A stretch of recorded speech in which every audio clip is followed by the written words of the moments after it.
si looga dhabeeyo dhaqangelinta halkudhigga dowladda ee nabad iyo nolol ayuu madaxweynaha Jamhuuriyadda Federaalka Soomaaliya Mudane Maxamed Cabdullaahi Farmaajo waxa uu safar dhinaca ah toddobaadkan ku tagay degmada Afgooye ee gobolka Shabeellada Hoose si uu xaaladooda nololeed wax uga ogaado dadka deegaanka. dhibaatada ugu badan ee ay ka cabanayeen dadka deegaanka ee uu madaxweynuhu la kulmay waxa ay ahayd isbaarooyin yaala wadooyinka soo gala degmada isla markaana aan suurto gelinaynin in dadkaasi ay nabad iyo horumar gaaraan. mudane madaxweyne magaaladan dhibka haya ilaahayba iyo inta joogto waxaan u malaynayaa magaalada gudaheeda dhowr isbaara dhexta waa magaalada gudaheeda dhowr isbaara dhexta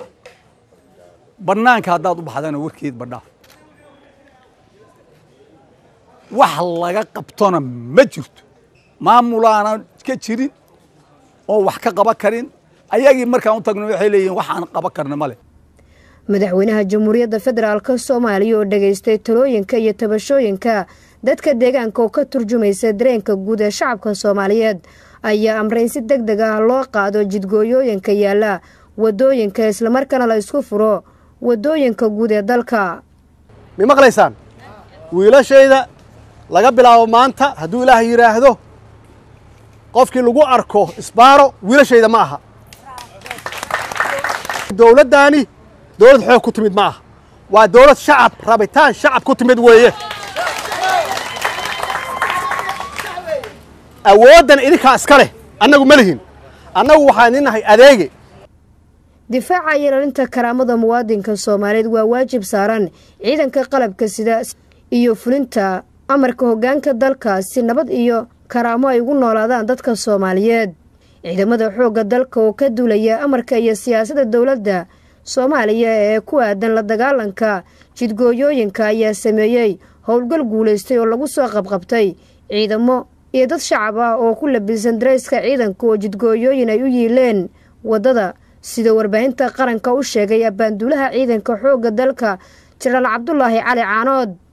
anagoo fulinayna amarkii ka soo baxay madaxweynaha Jamhuuriyadda iyo ra'iisul wasaaraha Jamhuuriyadda waxaan bedelnay dhammaan taliyayaashii aagagaas madaxda ka ah sida taliyihii guutada iyo taliyihii ururadii. tallaabadii u horeysay ay saraakiishii aan geynay meesha ay qabteen waxay noqotay inay niman isbaarayste ah oo magaca xoogga dalka ka tirsan ay soo qabtaan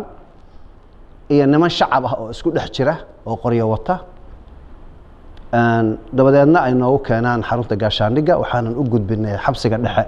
maxkamadda ciidamada qalabka sidaan u gudbinay ayaduna waaran bay u jirtay oo waxay u gudbisay xabsiga dhexe u gudbisay. laba jeer bay ahayd mar intay isbaare u suurageli weyday bay mootooyin uga daba tageen oo yaaq bari weynay baabuurta kusoo isbaaraysteen marna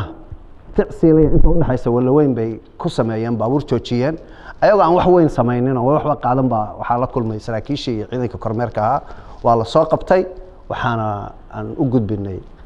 maxkamadda ciidamada qalabka sida iyaduna waxay u gudbisay xabsiga dhexe. dadkaas isku darkooda marka la isku daro mar 5 ah iyo mar 6 ay ahayd.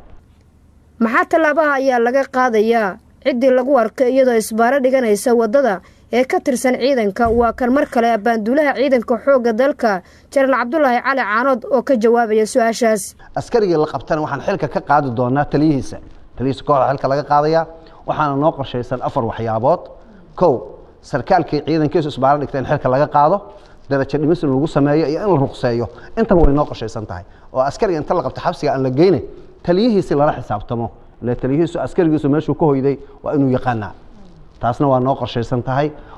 howlgalladan ay dowladda Soomaaliya ku qaadayso jidgooyooyinka yaala qaybo ka mid ah wadooyinka gala magaalooyinka gobolka Shabeellada Hoose